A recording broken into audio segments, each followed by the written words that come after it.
time. I don't have your time this time. Ibo yazo nazwani. Ọlọ́run ló ṣe yìí fún wa. Agbára wa kọ́rọ́rọ́. Ọlọ́run ló ṣe yìí fún wa. Agbára wa kọ́rọ́rọ́.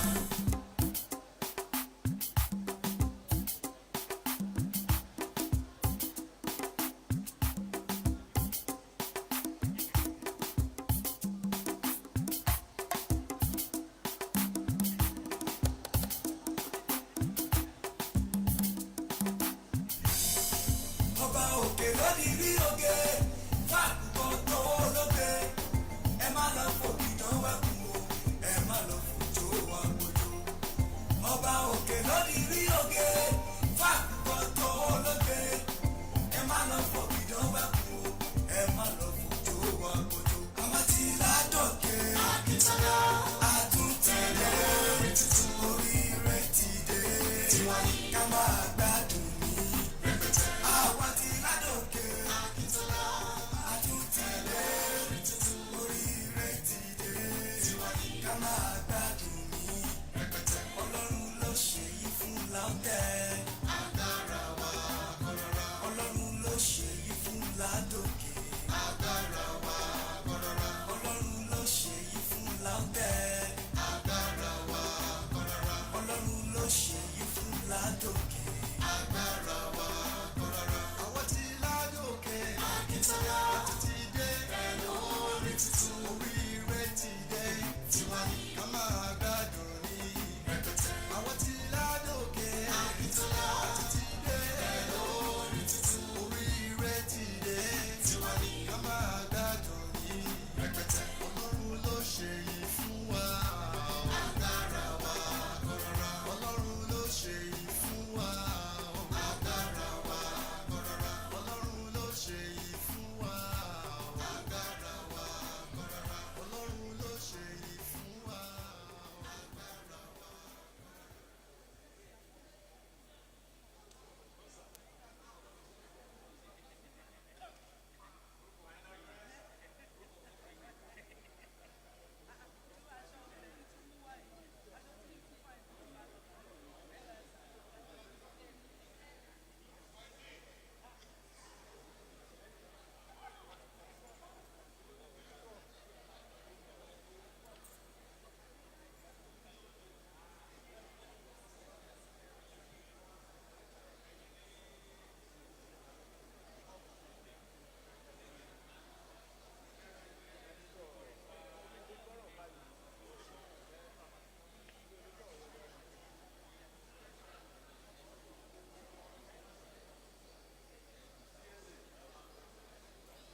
rights adago.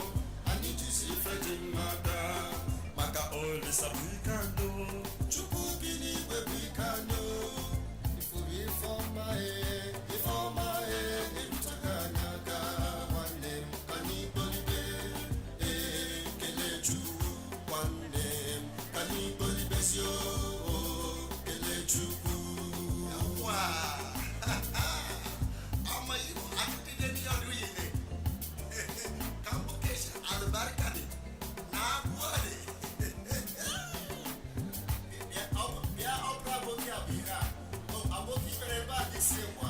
Okay. Anyway, what time? I don't have your time this time. Ibo yazo. Nazwari. Ọlọ́run ló ṣe yìí fún wa. Agbára wa kọ́rọ́rọ́. Ọlọ́run ló ṣe yìí fún wa. Agbára wa kọ́rọ́rọ́.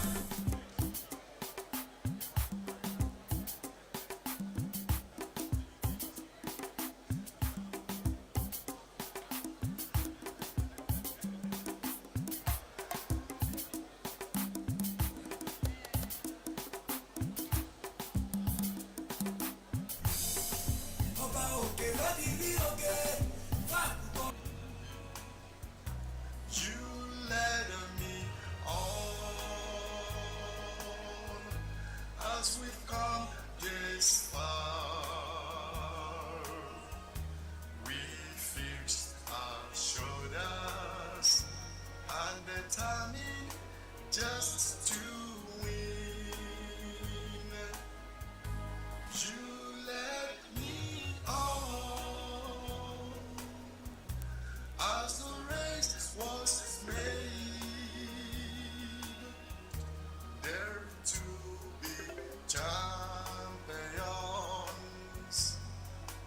We are winning.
yes, now we're singing, all dressed in splendor, as your promise again is kept. Oh, dear sweet rainbow, allure my feelings, make so timeless. One race for zenith, we together began one day. You led me on as we've come this far. We fixed our shoulders and determined just to win. You led me on as the race was made, there to be champions. We are winning.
promise.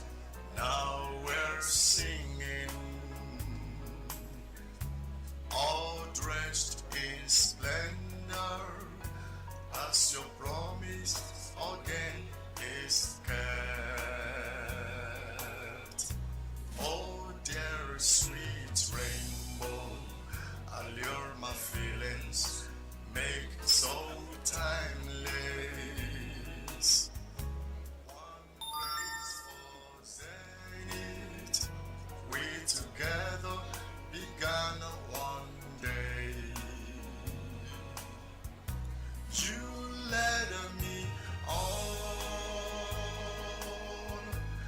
as we've come this far.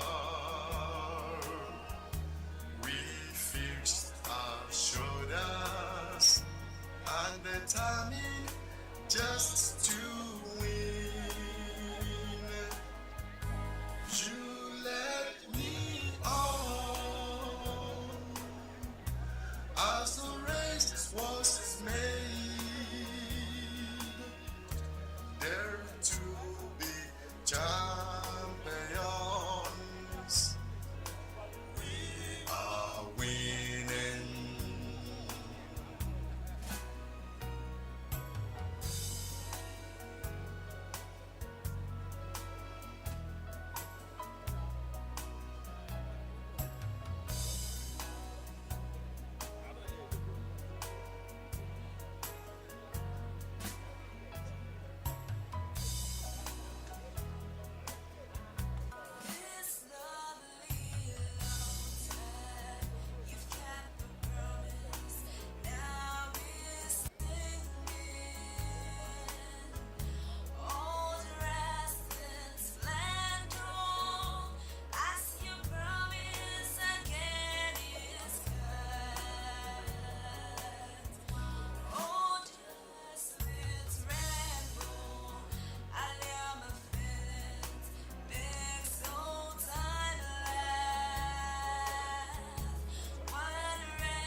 This lovely Lautech, you've kept the promise.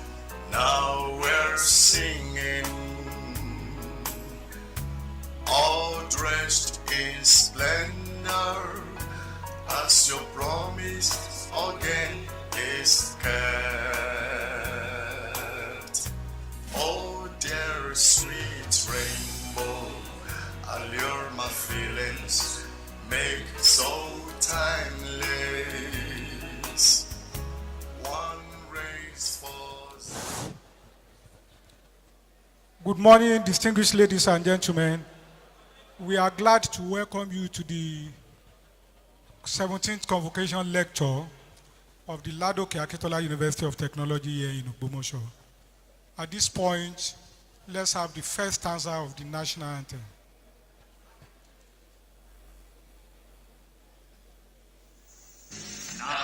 Nigeria, we hail thee, our own dear native land.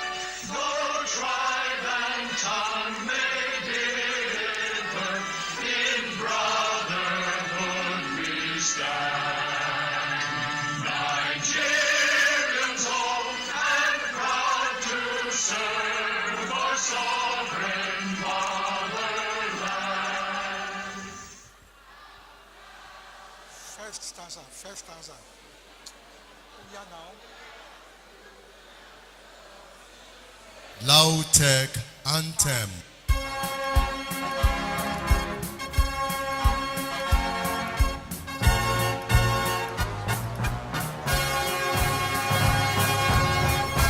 We sing, O Lautech, your promotion of applied sciences. Oh, see the spectrum and the building of the race of progress. Students of Lautech are the leaders today we manifest. Great staff committed to the training of the total presses. Great Lautech, great Lautech, always stand for excellence. Great Lautech, greatest Lautech, integrity and service. Integrity and service. Integrity and service. May I seek the indulgence of the Vice Chancellor to please allow us to have the Oyo State Anthem.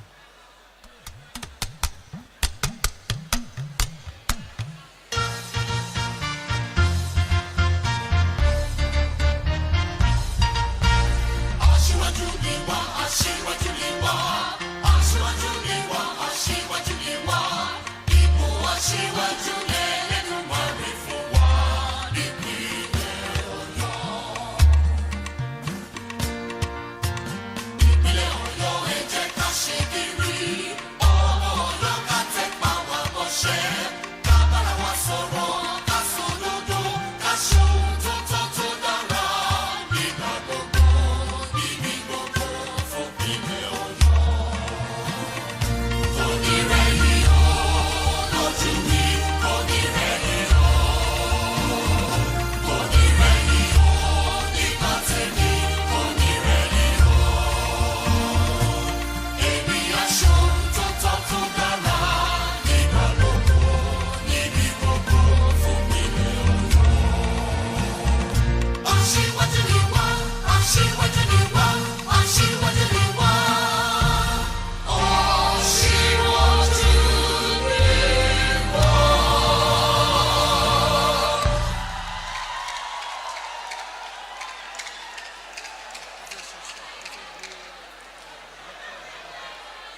Please let us be seated.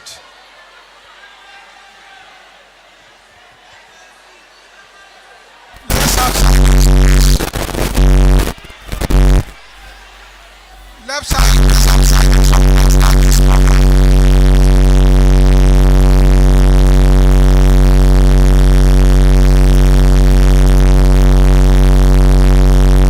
Once again, we appreciate everyone for being here. And the VC has said you are all very important. Like I said initially, this is the 17th Convocation lecture of this great university. And during these celebrations, we are also celebrating the 35th anniversary of the university. So please, let's have silence so that we can enjoy ourselves. I would like to identify some dignitaries who are here seated. And it is appropriate that I start with the Vice Chancellor of this university, a respected Professor of Art and Artistry, Professor Razak Olatunde Rom Kalilu. You are welcome, sir.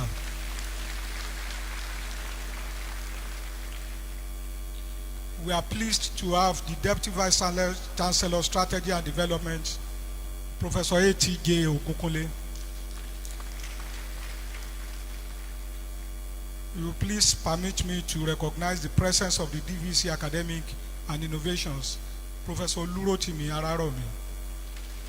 Welcome, sir. We have the Registrar of the University, Mrs. Ola Yinka Balogun. I am pleased to inform us that the University Bossa is here, Mr. Kehinde Olusegun Olatokun, FCA. And we have the University Librarian, Dr. Sarah Adefunke Ebijua. Before I go to recognize the convocation lecturer, please permit me to inform us that we have in our midst the Chairman University Ceremonials Committee, Professor Lajide Ajao. You're welcome, sir. Our convocation lecturer is a respected academic and a well-chosen speaker. We have Professor Banji Oyelaro Oyeyinka from the African Development Bank.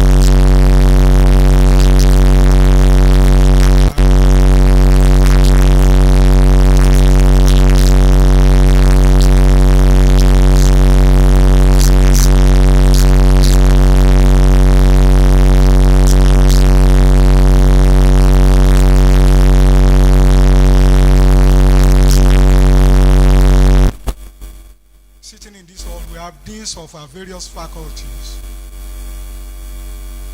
I want to seek the indulgence of this Registrar of the University to inform us that we have newly elected members of the Governing Council here. And I want to start by recognizing Professor Aja Adejuma.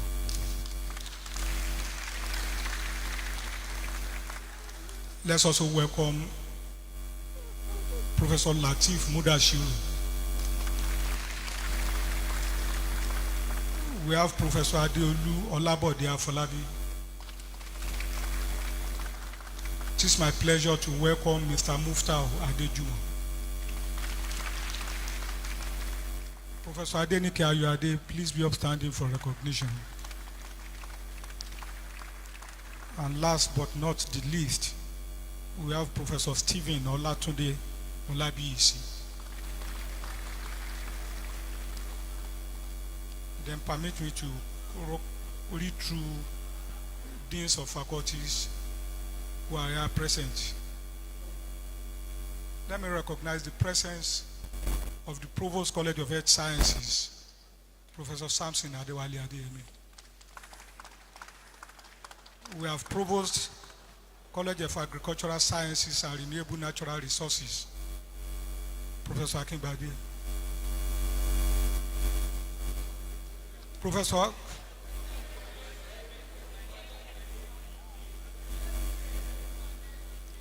Ogunwale.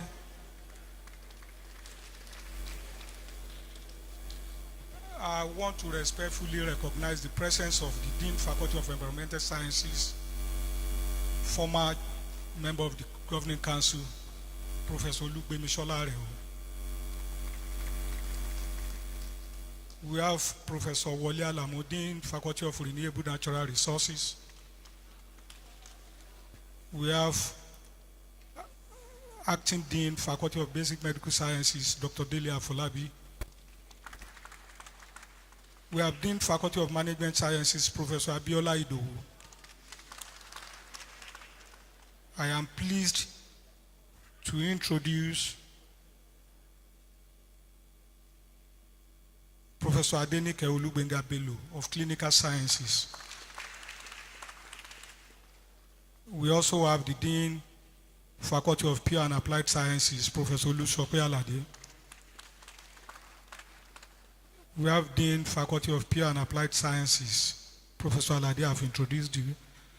We have the Director of Academic Planning, Professor Bolanle Aishat Akinwande. I am pleased to introduce the Dean, Faculty of Computing and Informatics, Professor Abigail Adetunji. We have the Dean of Student Affairs, Dr. Adewusi Adepoju. I am pleased to inform us that we have the Dean, Faculty of Arts and Social Sciences, Professor Frank Ebidua. You are welcome, sir. Dean of Postgraduate School, Professor Olaosebiko Ogunleye. Dean of Nursing Sciences, Professor Florence Adeyemo. We have Dean, Faculty of Agricultural Sciences, Professor Azim Ige. At this point, I want to recognize all professors here seated, members of the academic community, respected top officers of the registry department, finance managers, members of the bursary unit. At this point, you please permit me to invite the Vice Chancellor, Professor Razak Olatunde Rom Kalilu, to welcome everybody to this occasion.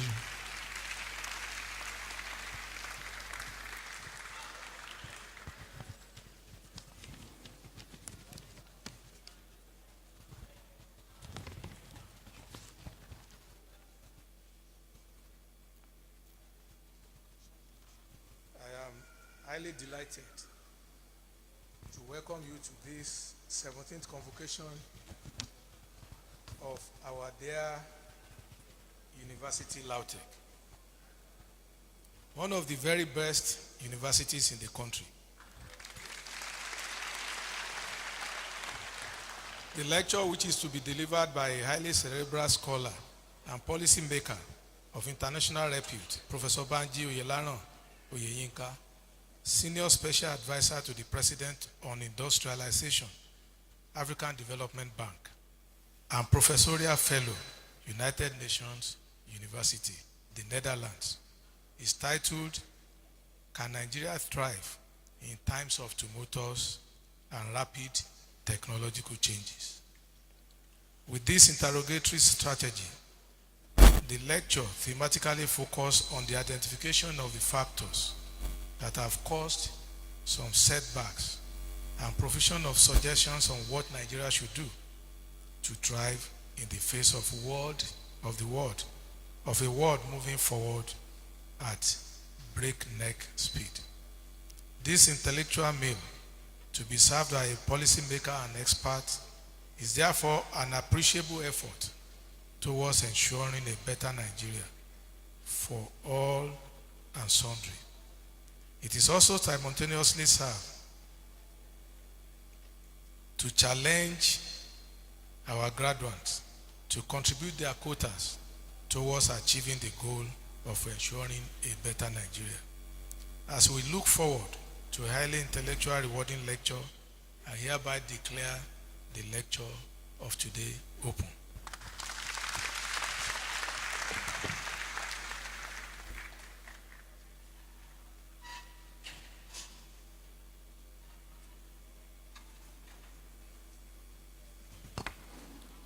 Distinguished ladies and gentlemen, please let's welcome Professor Niyi Osunbade to come and read the citation of the lecturer.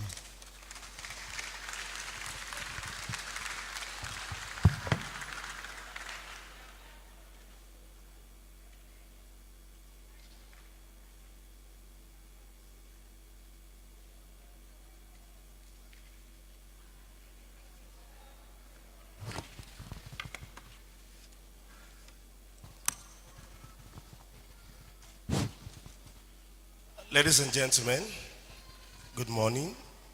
While I stand on existing protocol, I would like to invite the convocation lecturer to please stand and remain standing.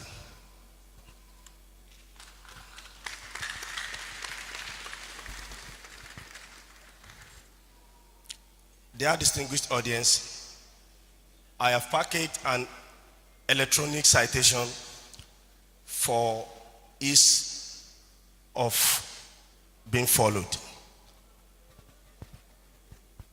The Vice Chancellor, sir, distinguished audience, standing here is no other person than Professor Banji Oyelaro.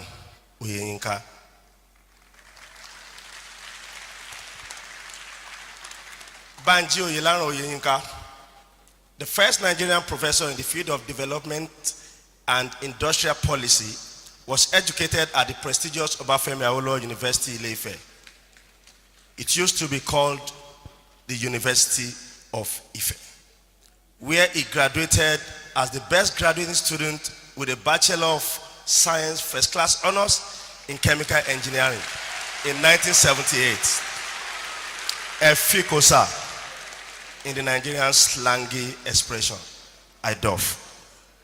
The exceptionally brilliant and academically dogged Banji later bagged a Master of Science in Chemical Engineering from the University of Toronto, Canada, and a Doctor of Philosophy in Development Economics with specialization in science, industrialization, technology, management, and innovation policy from the University of Sussex, Brighton, United Kingdom.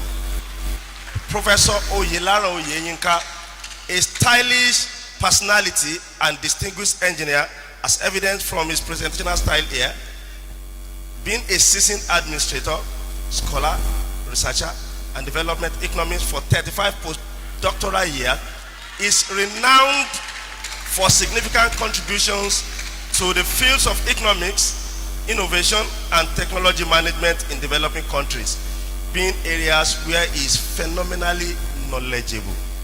This world-class brain combines very strong academic training in engineering and practical technical expertise with rigorous multidisciplinary graduate level training in development economics. It is of little wonder, therefore, that he is distinctively competent and versatile in many areas, including industrial manufacturing, economic development, and innovation policy.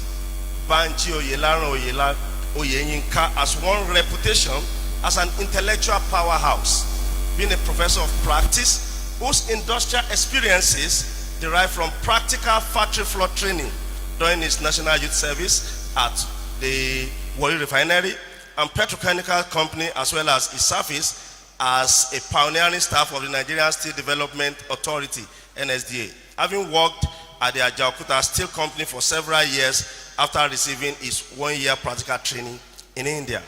The wealth of experiences gained thus exposed him to the functioning of industrial systems and provided invaluable tools in his subsequent assignments in policy advisory and policy making. He has also worked as a national industry expert with the Nigerian Institute of Socio and Economic Research, NISA, for a decade within the Industrial Consultancy Division, ICD. In the course of his national assignment, he has worked either as a team lead or a member for projects such as the Nigerian Machine Tool, Oshobo, the Alumni Smelter Company of Nigeria, among others. Oyelaro Oyeyinka has contributed in no small measure to the development of small and medium enterprises policy in Nigeria. He has facilitated training for staff of small and medium enterprises development agencies, MEDAN, And the meeting has also led to the formulation of a robust Nigerian SME cluster policy. Remember, it's a seasoned policymaker. And this framework document was adopted by SMEDAN as its policy strategy till date. Interestingly, stemming from the interaction with SMEDAN, Oyelaron, a man reputable for his impactful ideology, has had the opportunity to impact positively on different trade and manufacturing associations in Nigeria, including textiles and garments, plastic, rubber, and of course, rubber and wood, among others.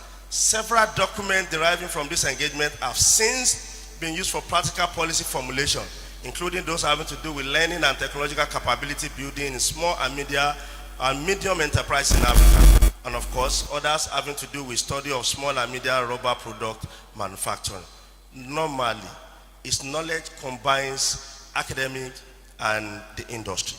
Oyelaron's uncommon exploits are not limited to teaching, research, and industry alone. He has also been a key player in government. In the mid-1990s, he was an advisor to the Federal Minister of Industry, Trade, and Investment, during which time he formulated, for the first time in Nigeria, the industrial cluster strategy for the ministry. This document subsequently became an integral part of Nigeria's industrial policy till date. As a professor of international repute and a worthy Nigerian ambassador, he served within the United Nations UN system for 20 years, 20 uninterrupted years.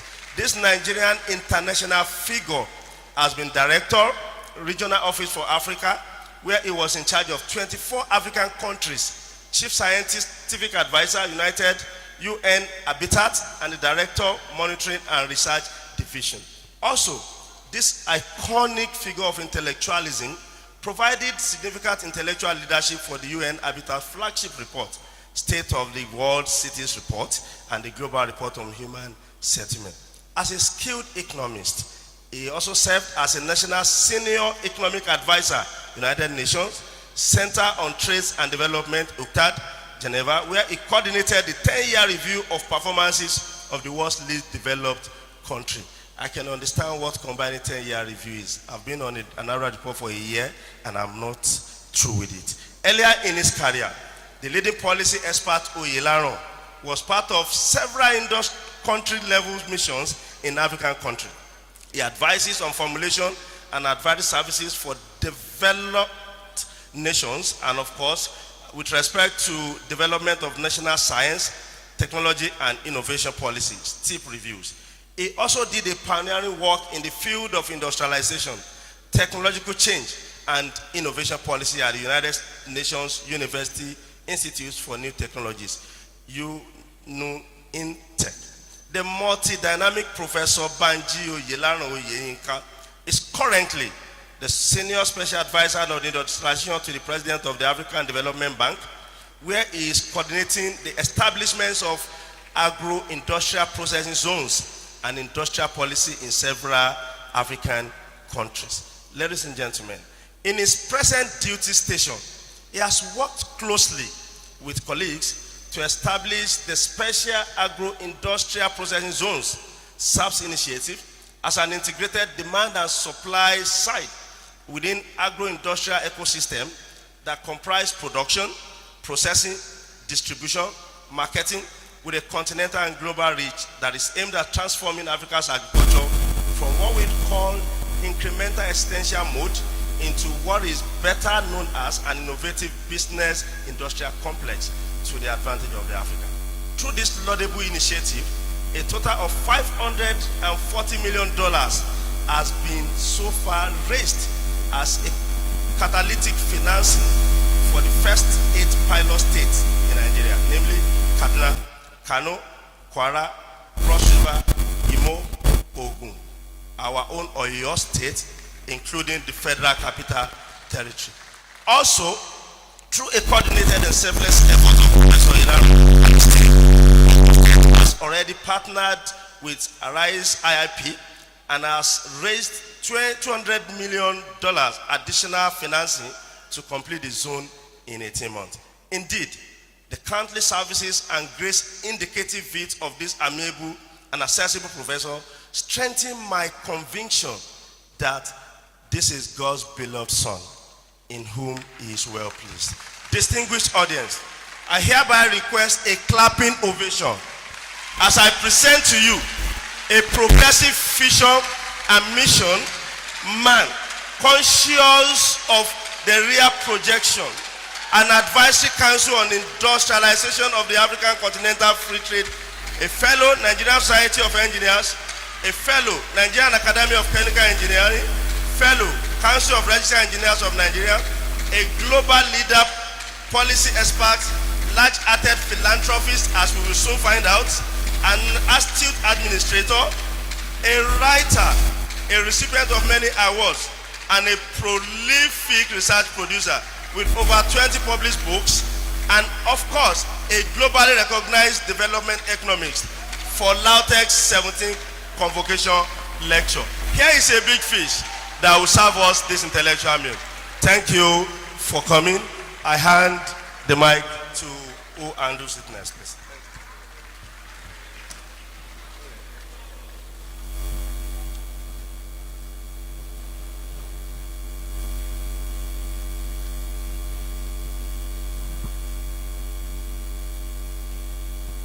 Thank you very much. Thank you very much, sir, for I've even forgotten most of the things you were talking about. Vice Chancellor, thank you. Registrar, Bursar, Librarian, Provost, Deans, Directors, esteemed faculty, ladies, gentlemen, proud parents, and above all, the remarkable graduates of the class of Lautech 2025. I thank all of you for having me here today. I feel highly honored. You have burned the midnight oil. You have worked very hard to get to where you are today. All great achievements require overcoming significant challenges. You have passed the test of endurance.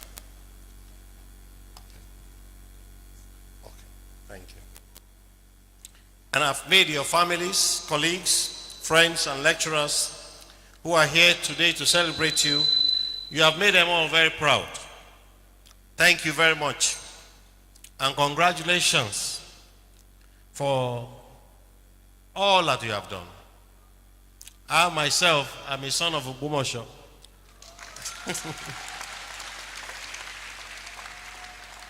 And I feel very honored, highly honored to be here today. So here we are today, gathered not only to celebrate your achievements, but to reflect on the journey ahead. One, I believe, that is filled with opportunities, challenges, and promises. The promises of what I call the Viva Activa, the active life that follows university education. Today we celebrate you for what lies ahead. And as you stand on the threshold of your future, as the Vice Chancellor remarked, I pose questions to you. The topic of my lecture today is, can Nigeria thrive in times of tumultuous and rapid technological changes? You are a university of technology, so I found it appropriate to talk about technological changes, a subject matter that I've dealt with for so many years. And I also pose to you 4 specific questions. Number 1, can Nigeria thrive amidst all the changes that we are seeing today? It's a very confusing world that we are in. Number 2, what obstacles have hindered Nigeria from reaching its potential? Number 3, how can you as engaged citizens thrive in an innovation-driven and global landscape?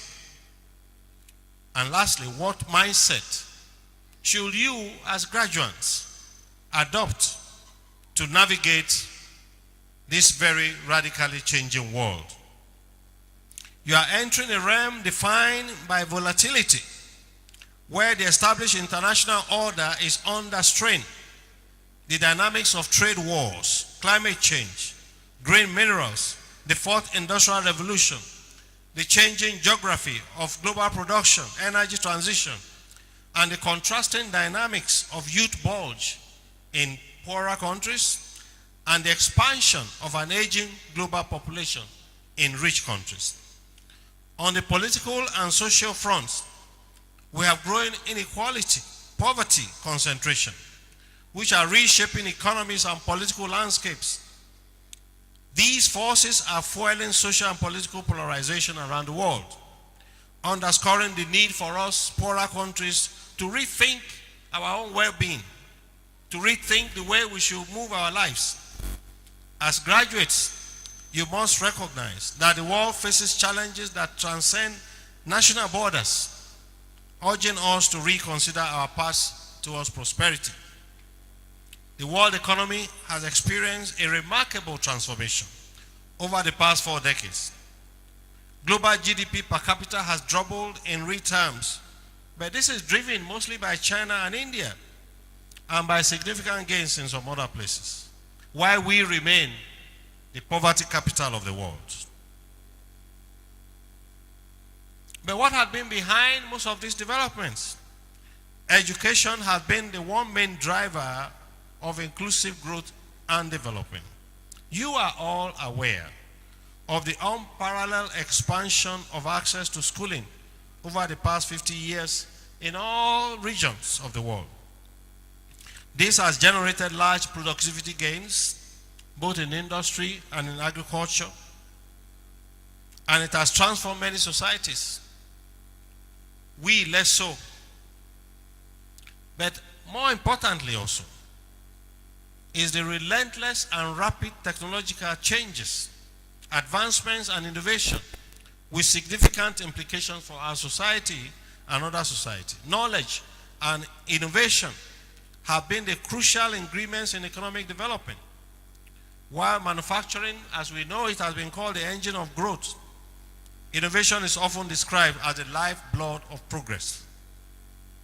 It is the driving force that propels societies forward, reshapes industries, improves the quality of our lives. But what does it mean in the context of poorer countries like ours? Just imagine, without electricity, without the internet, just imagine where we are. The internet, for example, has revolutionized global communication. It has provided greater knowledge access and travel, air travel, security and economic activities. It has fundamentally changed how we live, how we work, how we socialize. Just imagine a world without WhatsApp, a world without GSM. Just imagine. But we must understand that all of this was built when societies and countries have already built their industrial pillars. Take communication. The progression has been from learning the technology of writing to technology of paper production to the printing press to the telegraph. Remember, we used to send telegraphs. Most of you are too young, you don't even know what is telegraph.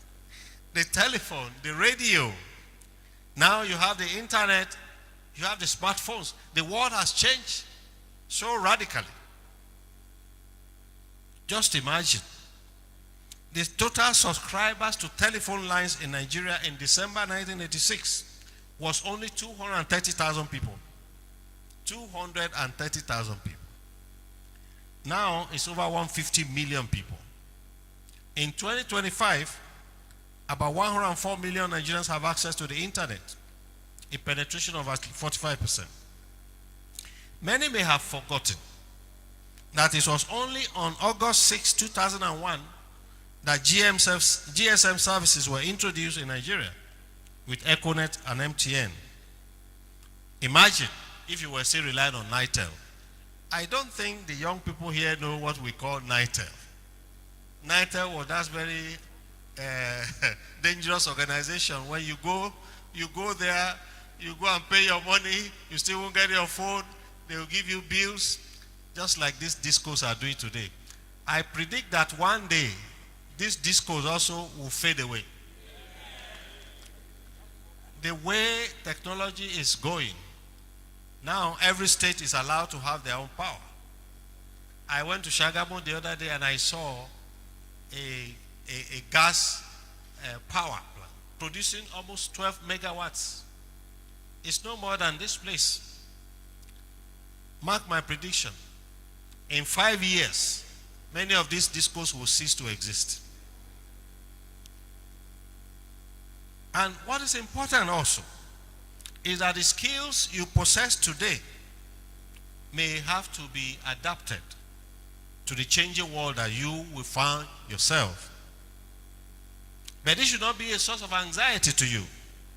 You must embrace lifelong learning and agile thinking. Remember Xerox. It was the first to actually invent PC. And its product was way ahead of time. Remember Nokia. It was the first to create a cellular network in the world in the late 1990s and early 2000s. Nokia was a global leader then, now it's gone. Remember Kodak? Many of you don't know Kodak. It was a company that actually came up with the dominant photographic filmmaking. Most of 20th century, we relied on Kodak.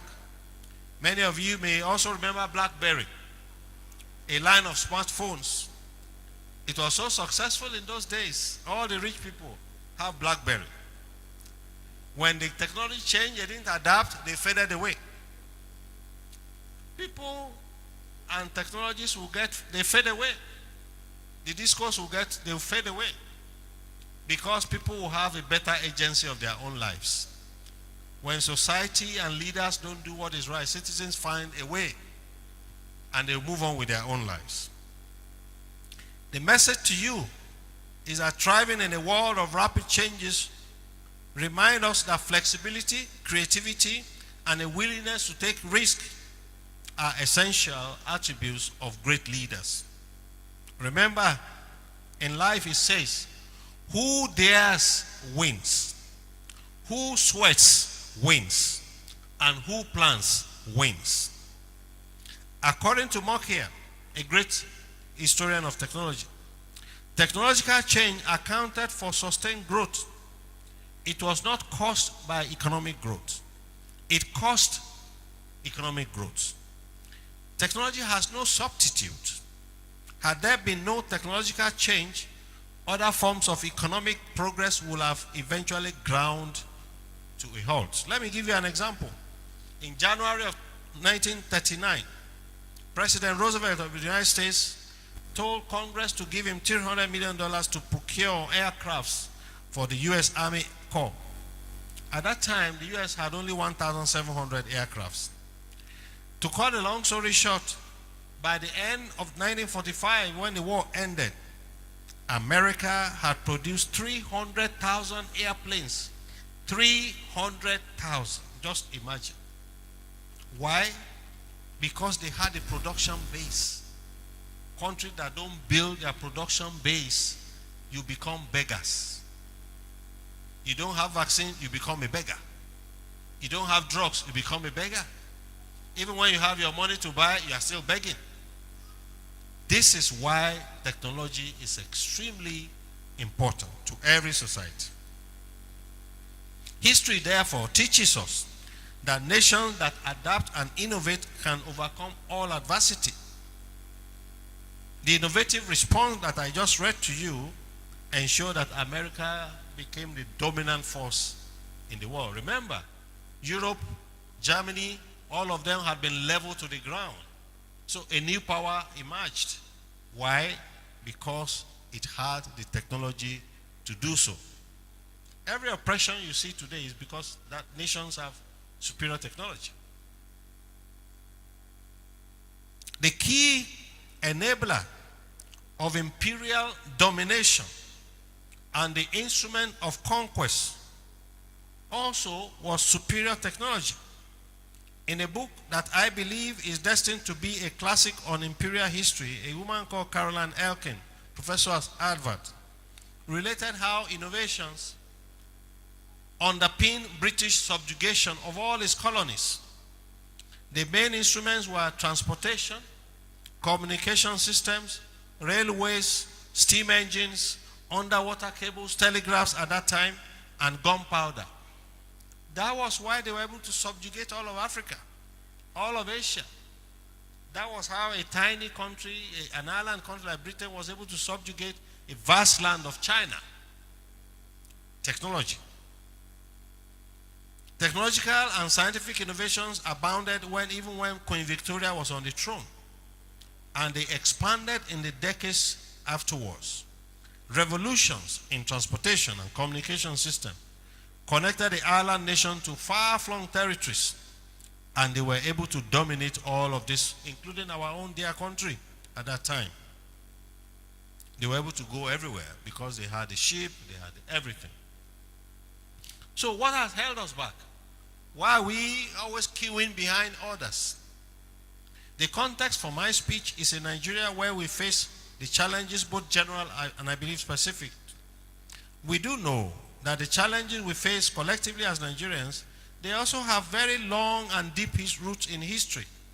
It's an outcome of several factors that we can't even begin to talk about here. The long neglect of agriculture, the long neglect of industry, the lack of structural transformation, unfavorable negative terms of trade, and continuous trade and external shocks. We have left many things undone. We have those things we're supposed to do, we self-destruct. Poverty rate, for example, have reached 56% in 2024. 87 million Nigerians were living below poverty level.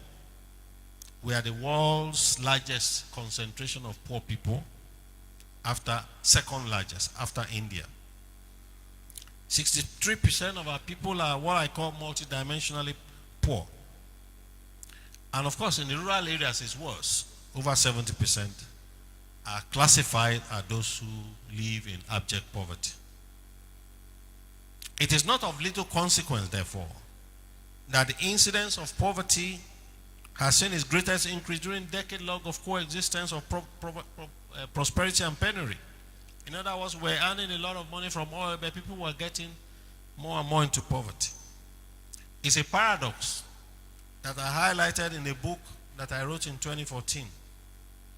It's called The Resource Course.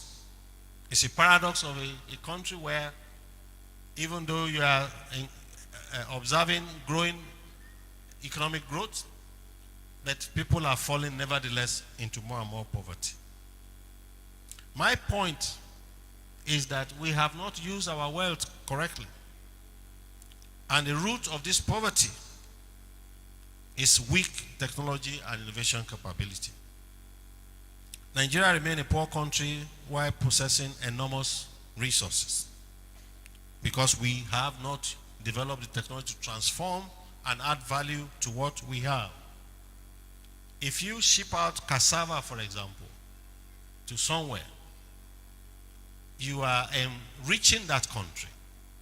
You are providing jobs in that country.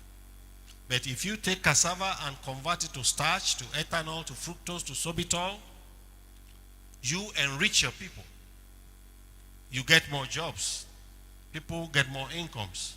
You enlarge the space for the markets, both rural and urban. What we have done is ship out crude oil, and others get enriched. Now it's starting again. We have lithium, we have all of this, and foreigners come into all our villages, taking them away, and we are all looking. They go, they build ships, they build chips, they build ships, they build all kinds of things, they sell it back to us. And we are all looking. This is the source of our dysfunction. The inability of Nigeria and Africa to develop what is necessary for production, almost 50, 60 years after independence, is what has brought us to where we are today. In the 1970s, for example, India initiated critical steps that led to a green revolution and also did the same in their pharmaceutical industry. India basically just transformed their own economy by adopting technologies, new varieties of seed, They did the same in the pharma sector. They enacted what they call the Product Patent Act, which transformed the country's pharmaceutical sector by enabling domestic companies and universities, R&D. Now, when you hear people we just announce things, and then we don't fund the universities. They just announce it. Announcement is not a plan, it's not strategy. You announce, but you have to put your money where your mouth is. In those days, India equipped all their critical labs, and they were able to reverse engineer almost all the basic medicines. Today, India's pharmaceutical industry is worth over $50 billion. All the API, active pharmaceutical ingredient, is produced almost in India and Brazil for the one singular act that was done in 1970 by their leaders. Here we are, begging.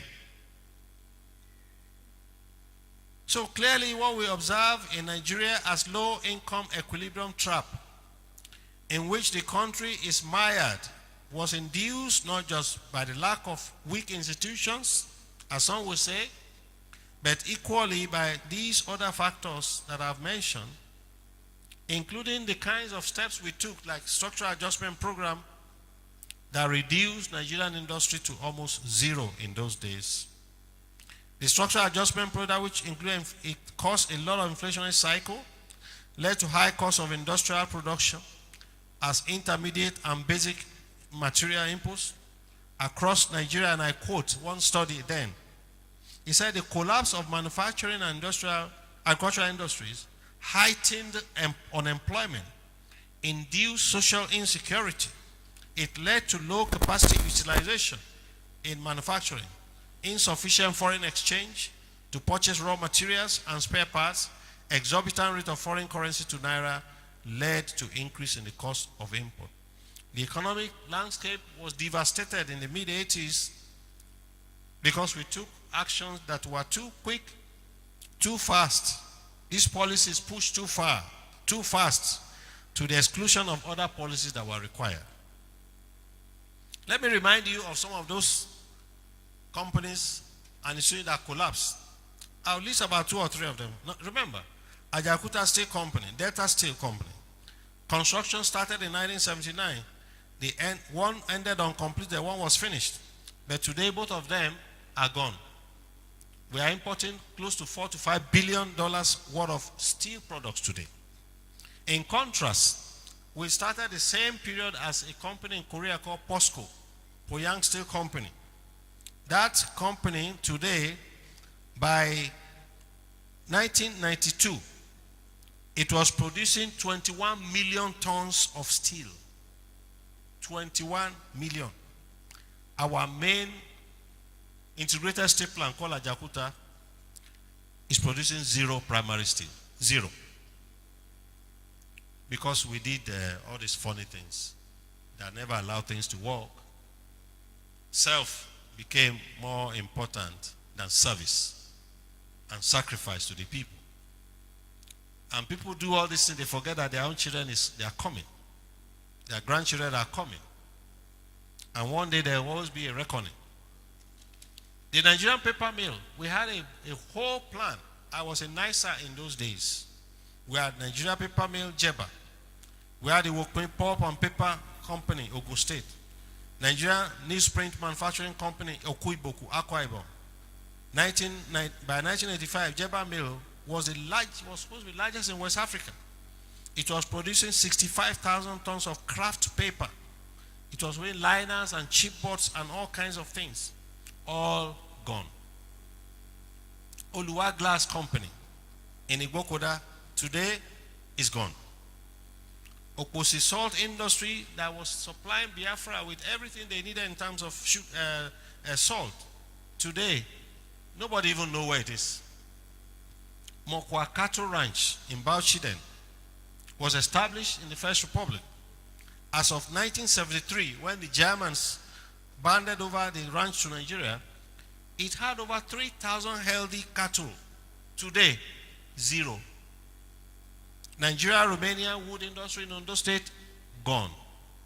Okitipupa oil mill, gone. Dear friends, let me begin to answer those questions that I posed to you earlier. What should we do? First, Nigeria must protect its economy from external shocks. And what do I mean by that? I mean, you see the shocks that we are seeing today. Today, tariff, tomorrow this, tomorrow that. Nobody knows where the world is going anymore.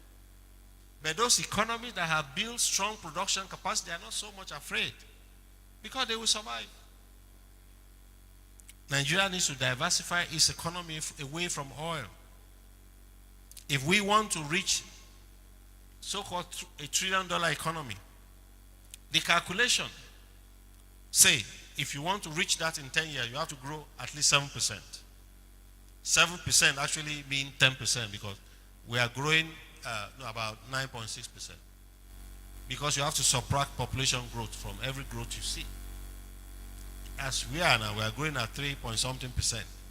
If you subtract the population growth rate, we're actually growing at 1%. This is why you see the economy is crawling and unemployment kept increasing. So we have a lot of work to do. If you have to, it's called the power law. You have to, if you want to double your GDP in 10 years, you grow at 7%. If you want to double it in 7 years, you have to grow at 10% minimum. So to shield our economy from perennial shocks, we must pursue diversification. We must look at other sectors and put greater effort and not rely only on a woof. One of my mentors, Professor Mabogunje, called it the woof economy. He said the woof economy is where you just dig something in the ground, you sell it, you go home, you share it, you go to Abuja, fuck. The real economy is one where you do the hard work, build factories on the ground, and earn money. That is the real economy. Every time mineral and oil prices crash, we're in trouble. You know, it has happened now. The budget was for $75 per barrel. Oil price has gone to 55 now. So you are going to be seeing a revision because of this tariff war that's going on. So those are the shocks. You know, we should insulate ourselves from these shocks. China's economy has been described as extremely successful. It quadrupled its GDP per capita income over 3 decades. It raised 800 million people out of poverty. It did that by having strong stability. And this is my second point. Second point, Nigeria must ensure internal security and political stability at every cost. I'm saying that we must do everything possible. Because nobody grows when the economy is not stable. Investors will never come. No matter how much you spend yourself, they just laugh at you. They will have dinner with you, but they won't come. I've seen it in real life. We finish meeting and say, but you know, this is happening. How are we bringing our money to this very uncertain terrain? We must ensure we remove insecurity by every means. It is incomprehensible that a nation state cannot defeat ragtag unless there's something else. And we must ensure political stability. The elite must speak to themselves and ensure that we remove all kinds of noise. Nigeria has over 200 million people. People are suffering too much. Building a production economy and a functioning market. Ensuring incentives to speed up growth. You must remove banditry and terrorism.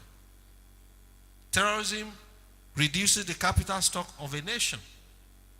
Destroy people, destroy human life, destroy agricultural activities. It's one of the reasons you find a lot of rice mills today. They've invested, but they can't operate the rice mill because there's no rice paddy. Many of them are lying idle.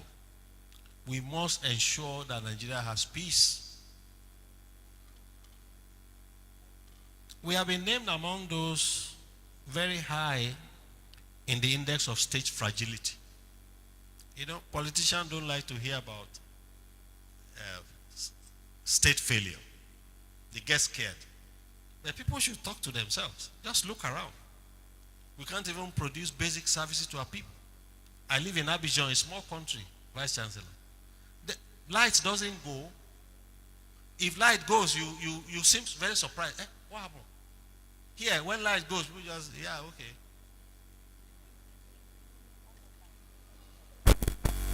What is abnormal has become normal. Our psyche has been so battered that people just adjust. It's a tragedy of a country with so much wealth.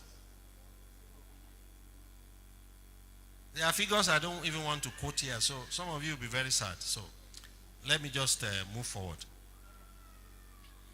You know, a lot of people look at China today because we study a lot of these countries so that you learn lessons.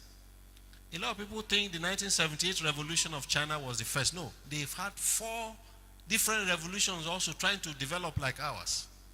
4 over a century. But he suddenly got it right in 1978 with Deng's revolution. And what he did was start building industrial clusters along all the coastal states, provinces of China. I've been to many of them. And that was the turning point for China. But what has happened is that they became a stable economy. 140 years before then, it was wars and things. But when stability came, everybody rushed there to go and invest in China. China have over 3,000 industrial parks today. And those are the engines of growth. We must ensure stability and peace and security. The third point I would like to focus on is to modernize agriculture for comparative advantage and for competitive advantage. Dear graduates, many of you have read agricultural economics or agricultural sciences. I will encourage you to go into practice. I know it's hard, but a lot of the wealth that will come from poorer countries will come from agribusiness. The days of public thing is gone. The days of looking for aid and all this is gone now. These people, they don't care about you and I. We have to focus on who we are. In fact, agribusiness, according to World Economic Forum, represent over $10 trillion or 12% of global GDP. 10 times more than IT, 10 times more than iron and steel, agribusiness. No, you just imagine. Nestle, Lever Brothers, all those big conglomerates. It's all about food system and all its derivatives. A lot of the things we use today can be got from what we have. From cassava. I have a big man here who's a big cassava person. You can get starch, fructose, sorbitol, all of these things. We have gas, methanol, you can produce, but you must do it here, not ship everything to somebody else. Let's use our agricultural produce. Instead of shipping sesame, let's ship sesame oil. By then you'll have double, 10 times the value of that sesame. Agricultural productivity, of course, depends on the manufacturing sector, especially capital goods like tractors, harvesters, and all of those things. And of course, skills, knowledge, fertilizer, agrochemicals, farming techniques, and all sorts. We must see this as a twin sector, agriculture and industry. Because we watch our great-grandfathers doing hoe and cutlass. That's not what people do anymore. Modern agriculture has gone to another level entirely. We must move from being an agrarian society. And one of the examples that I would like to cite from the bank that we did was something we call Technology for African Agricultural Transformation, TAT. We financed Ethiopia in 2018, just planted about 5,000 hectares of land. of wheat. You know, we work with the CGR group. They came up with a new variety of wheat that is drought resistant, disease resistant. A lot of people think wheat can only grow in temperate. Now, it's no more the case. In fact, this wheat is growing in Sudan 40 degrees centigrade, where only cotton used to be. So the bank, through Dr. Adesina's push, encouraged this, and then they started distributing it. Ethiopia had been one of the most successful. From 5,000 hectares in 2018, last year, Ethiopia produced 1.2 million hectares of wheat. 1.2, you hear me well, 1.2 million. They are now exporting wheat to Djibouti and Kenya. There's a lot that science and technology can do. You are a technology university, a lot. This university can have the biggest university farm in the world. You have 11,000 hectares of land. This university can become a powerhouse. And we will be happy to work with you to do that.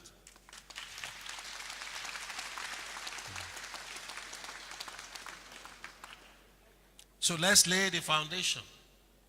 Amidst all this gloom in this country, I never allow myself to be gloomy. You know, in 2024, the Netherlands agricultural export was 129 billion. Small country, 17 million. I lived there for 6 years when I was teaching at the United Nations University. $130 billion of agricultural export. Because they don't export raw materials. They export finished goods. They get from other countries also and process it. 50% of Germans' agriculture is from Netherlands. You go there, many of you know them, you see all these greenhouses for miles. Miles.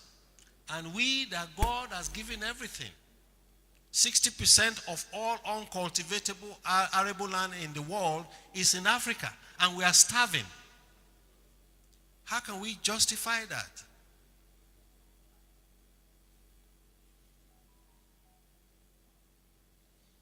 Let me take the last point. So, the fourth point I would like to say is that we must make a very explicit investment in rural transformation. You know, when people say China lifted 800 million people out of poverty, so I always ask them, where did this 800 come from? A country 1.2, 1.4 billion, where did it come from? It's in those rural areas. They had a targeted and explicit policy. China never did conditional cash transfer, stealing the money and all that. No, they never did. They went into those spaces, trained people in vocational training, and equipped them. These people who were the hopeless of the rural areas became producers and became consumers. You have to create the market. If you don't create the market, if you don't create the producer, there's no market. You go to a rural area, there's no small, medium enterprise, there's nothing because there's no demand. This is what China did. I don't know why we still refuse to learn that we must invest in transforming our rural communities. This is what Chief Awolowo did with Opticom. I don't know whether you remember. You still go to some western region areas. Fashola, I've been there like 3 times. It was built by Awolowo in those days. Imagine then. They had all these very fat cows everywhere. Then the military came and slaughtered them for food. So, we must change the narrative. You know, the chocolate market is about almost $250 billion. Africa, Cote d'Ivoire, Ghana, Nigeria, we produce almost 75% of cocoa. But we earn less than 10%. Everything gets shipped to. I can tell you so many stories about this, but because of time. So this is why actually the bank and the work that was cited that I've been doing with the special agro-industrial processing zones, we have started, in fact, we did groundbreaking in Kaduna, Calabar last week with Dr. Adesina, the Vice President. We are hoping that all the others will do their groundbreaking very soon. don't worry, we don't give money for people to just steal it. We have very strong governance system. You know, people always ask me, Prof, how do you ensure that they don't take? I said, no, they can't. We do what we call direct disbursement to the contractor. You do this much, we give you the money. You do another one, we give you the money. We won't give you the money to. EFDB is the only triple-rated bank in Africa. The only triple-rated bank. Under additional, that bank became the most transparent bank in the world beyond 2 years running. You can Google it. It was classified as the most transparent bank, and it was classified as the best DFI, development financial institution, in the world, second only to the World Bank, because they have bigger money. So we can do it. It's an Africa. You and I were Africans. They took that bank from 93 billion capitalization to 315 billion. All of you know the fight in the 2020. But we can do it. So the special agro zone we are carrying on, we are going to present another set of 10 to the board by May. My prayer and hope is that Nigeria will have, almost every state will have a zone. Or your state, we have our own here in Nigeria. They've advertised.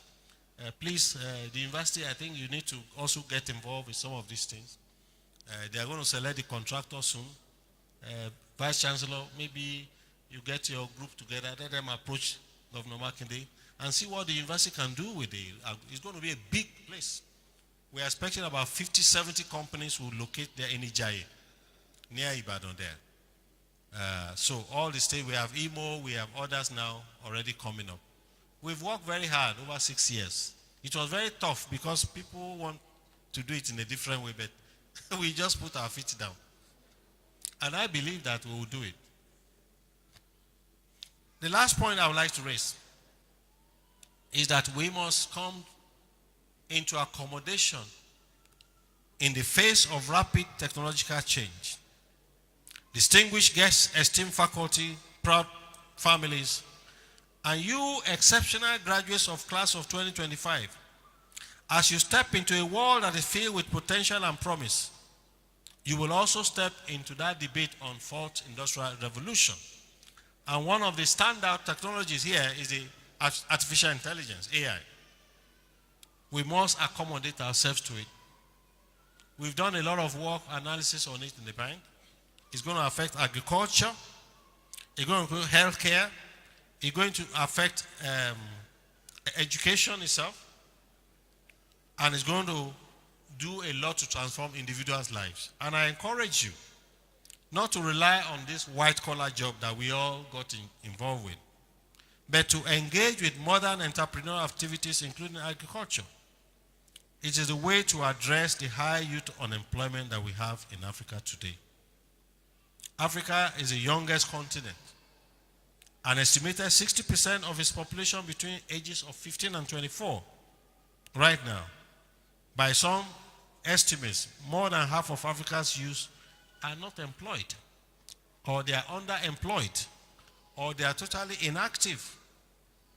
We need to address it so that we don't have another lost generation. My final point here will be this for the graduates. Please get into the 21st century digital literacy skills. Get yourself those skills. There are suggestions, but I believe that this is what's going to drive our lives. You know, university education must be combined with skills, including digital skills. Countries like Germany and South Korea have robust TVET systems. They have demonstrated that skill-based education can lead to high employment, industrial growth, and competitive economy.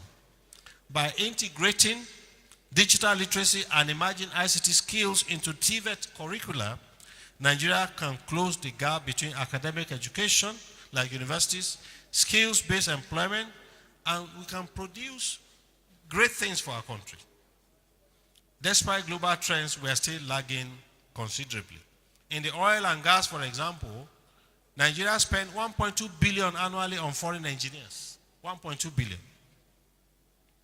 In the manufacturing sector, over 80% of machinery and spare parts are imported because we don't produce them locally. For example, the Lagos-Ibadan rail project required Chinese engineers for 70% of the technical roles. The Nigerian ICT sector is valued at 38 billion, but we face a shortage of over 500,000 digital skills professionals, including cyber skills and software development. Companies like Flutterwave and Andela, they have to recruit people even from Kenya and Rwanda. We need to close this digital skill. In the construction sector, Nigeria's infrastructure deficit is estimated at $3 trillion, according to the FDB, partly due to delays caused by unskilled labor. The second bridge, Niger Bridge, for example, faced a 2-year delay due to shortage of certified welders and crane operators.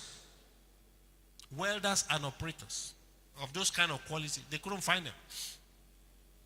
Finally, my brothers and sisters, as I close, friends, the choices and actions taken by political leaders and bureaucrats and those in sensitive places, the elites tend to trump all other forces, all other factors. The choices they make, their interests, personal, their predilections, have pushed this nation into current trajectory of negative economic development pathway. Without a doubt, I believe, Nigeria has had the unique misfortune of being governed under very bad leadership for decades, except in very rare cases. Poor leadership has had a uniquely befuddling negative impact on our development. Development puts a nation on the upward path of progress and prosperity. But the opposite happens when leaders prioritize self and set a nation on a race to the abyss of underdevelopment. As the poet Virgil puts it, the gates of hell are open night and day. Smooth the descent and easy is the way. But to return and view the cheerful skies, in this task and mighty labor lies. I suppose in our case, to the hell that underdevelopment brings, unemployment, poverty, food insecurity. So what this poem is saying that metaphorically, decline is always easier than ascent. The true challenge and labor for us now is returning our country to the very top. We have gone down the way of moral development decay when our leaders have been the accelerators, the catalysts, and the drivers. But we must play our part, graduates, all colleagues here. We must never give up hope for a new and brighter and prosperous Nigeria. We must not imagine that all we will wish for Nigeria will materialize in an instant. We must think strategically and in the long term. The labor we put in now for Nigeria will endure. And our children, our children's children. In closing, I urge all of you graduates, be pioneers in this transformation journey. Embrace challenges as opportunities. As you step into your future, remember that you have the power to shape the narrative of Africa and Nigeria development. Your ideas, your creativity, leadership, your commitment to excellence will be the catalyst to change our lives. Do not be content to live the ordinary life. As Anais Nin quipped, life shrinks or expands in proportion with one's own courage. Strive to stand out in these turbulent times. Do not be like those who wreck our commonwealth. Be the builder of the nation. Rebuild the destroyed souls. As the good book admonishes all of us, draw out your soul to the hungry. Draw your skills out to those who need comfort. Comfort the afflicted soul. Then your own light will shine brighter and brighter. And may you be guided as you go ahead in this journey. So one more time, a big congratulations to all of you, class of 2025. The future is bright for you. It is filled with possibilities. Go forth and be the change makers that Nigeria needs. Thank you. And long live our great country, Nigeria.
I'd like to make, with the permission of the Vice Chancellor and the university,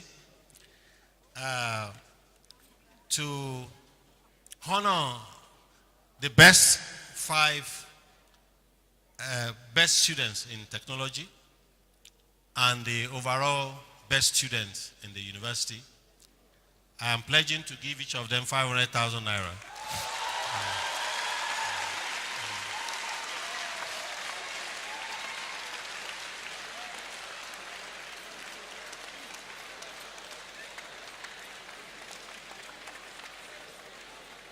So if you are here, you may please come and then we'll take photos together.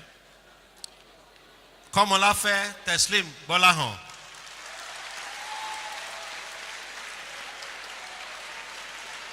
Where are you?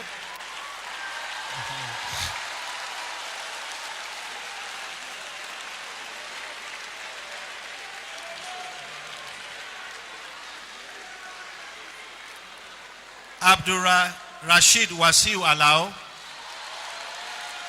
Chemical Engineering.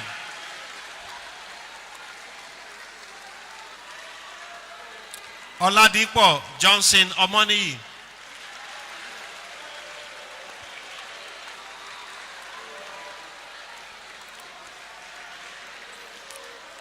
Oyelade Oluwaseun Oluwafikumi, Computer Engineering.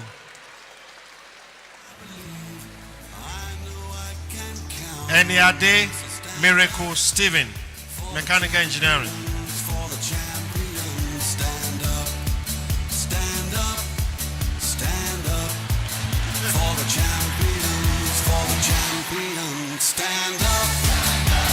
And for the overall best student, Adeladun Badirat Adedutan.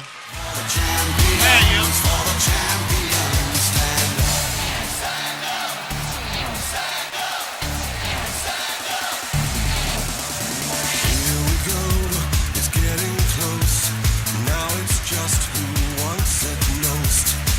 Just life, that's how it is.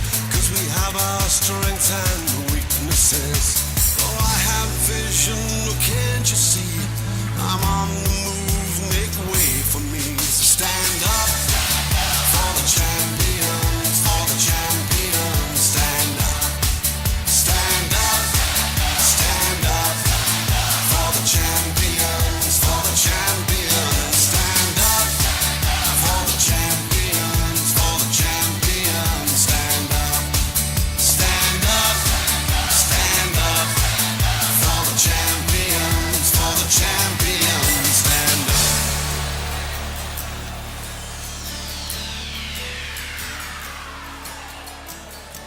And when I fall down, I have to pick myself back up.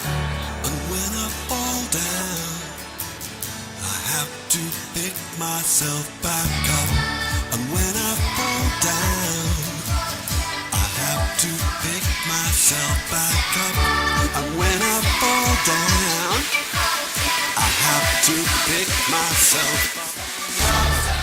Stand up for the champions, for the champions. Stand up for the champions, for the champions. Stand up, stand up, stand up for the champions, for the champions. Stand up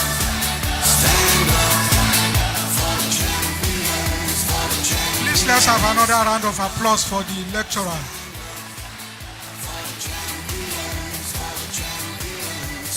I'm sure we have all enjoyed it, and we thank him most especially for the philanthropic gesture. At this point, we have enjoyed this lecture, and we must thank him. It is therefore my pleasure to invite the Registrar of the University, who is the Secretary to the Governing Council, Mrs. Olayenka Balogun, to come and give vote of thanks on behalf of the university.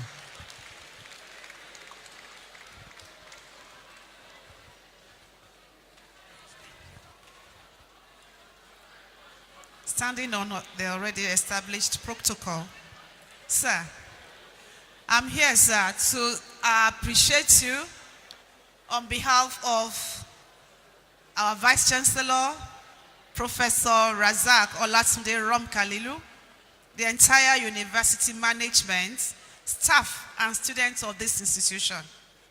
Not only because of the highly cerebral lecture you have delivered, but you were able to tell us how we got into the woods, how we can cope in the woods, and what to do. That is our, responsibility to let our leaders know that they should not be killing the cows and making a son with them. Not only did you do that, sir, you have told us how we can adapt and continue, although the economy is in a very bad state. But you have encouraged us that we should be resilient in this VUCA economy. Thank you so much, sir. The Lord bless you.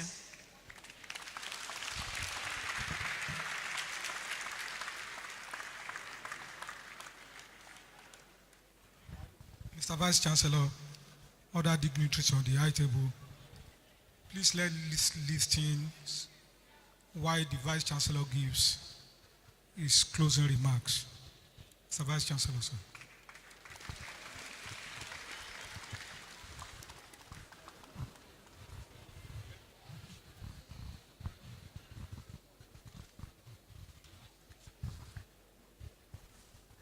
We have been told how China has over 3,000 industrial parks. But we have more than that number as religious centers. I hope all of us in this hall and those who may read the lecture later will be part of that industrial revolution, which is much needed in this country. With this remark, I hereby close the 17th Convocation Lecture.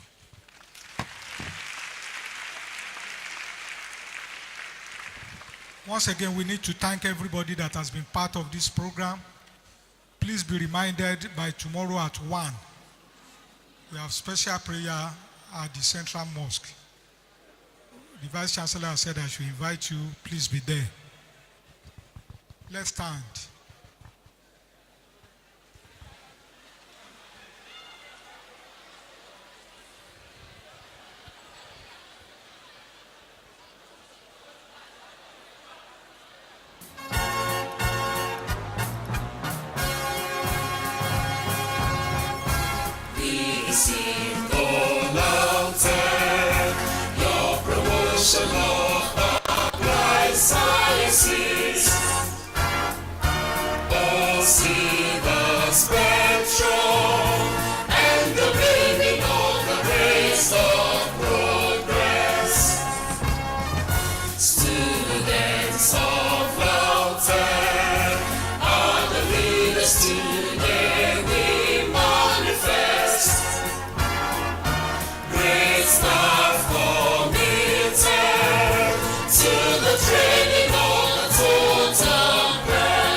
aṣíwájú ni wá, aṣíwájú ni wá, aṣíwájú ni wá.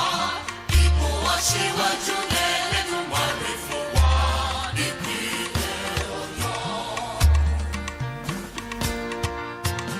Ìpínlẹ̀ Ọ̀yọ́ ẹ jẹ́ ká ṣe kiri, ọmọ Ọ̀yọ́ ká tẹpá wa mọ́ṣẹ́, ká bára wa sọ̀rọ̀, ká sòdodo, ká ṣohun tó tọ́ tó dára. Nígbà gbogbo, níbi gbogbo, fún ìpínlẹ̀ Ọ̀yọ́. Kò ní rẹ̀yìn o, lójú mi, kò ní rẹ̀yìn o. Kò ní rẹ̀yìn o, nígbà tèmi, kò ní rẹ̀yìn o. Èmi aṣọ tó tọ́ tó dára. Nígbà gbogbo, níbi gbogbo, fún ìpínlẹ̀ Ọ̀yọ́. Aṣíwájú ni wá, aṣíwájú ni wá, aṣíwájú ni wá. Aṣíwájú ni wá.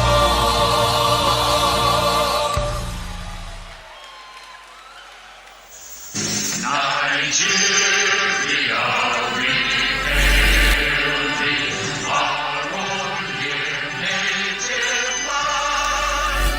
Though tribe and tongue may differ, in brotherhood we stand. Nigerians old and proud to serve our sovereign fatherland. While standing, please let's leave the door for the Vice Chancellor and other members of the high table to take their leave.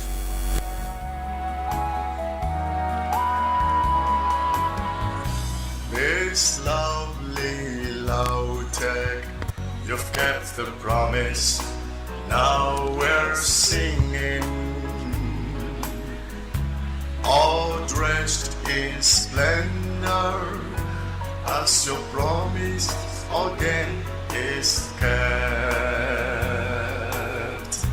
Oh, dear sweet rainbow, allure my feelings, make so timeless. One race for Zenith, we together began a one.